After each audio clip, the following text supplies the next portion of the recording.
see a lot of people that are trying to control their horse through contact, and that's improper. That horse should be controllable without you jerking and pulling on it and pulling its head around to try to keep it from running away from you.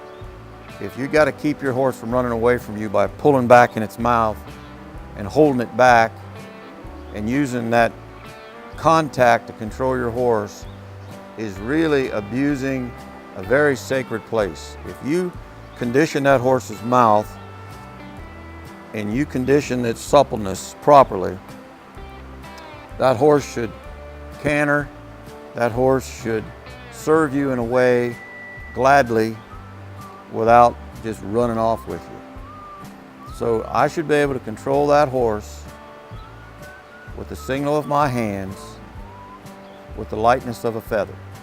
That when I signal with my hands, I should feel elastic. I should feel that horse's neck soften.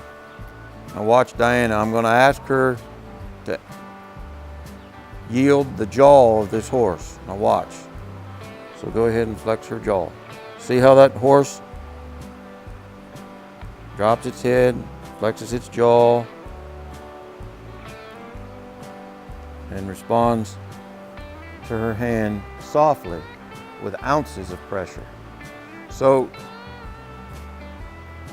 we got to back up and think about what we're doing here. That if you think about it, most of the people you see riding are using that signal in that procedure to control their horse, to keep him from running off, or to guide him in a certain, or drag his head around to go a certain way. You know, the best thing, go to a barrel race and watch those poor guys. They take those horses and drag their heads around like this. Well, see, they're using contact for control. When I go to the barrel race and watch, sometimes I can't even watch. I don't want to watch. But when I do go and watch, the ones that win are the ones that horse guides softly around that barrel. Supple.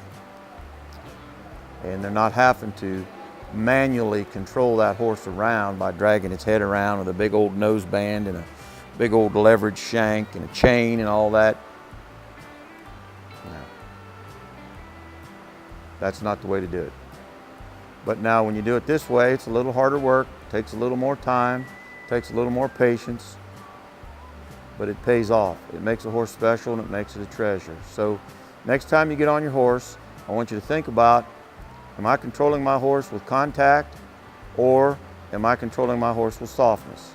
If I cannot control him with softness, it tells me I've not prepared his mind to learn. I've not prepared his mind to ride. So I say get off your horse and get your horse's mind prepared to be soft and supple and willingly obedient.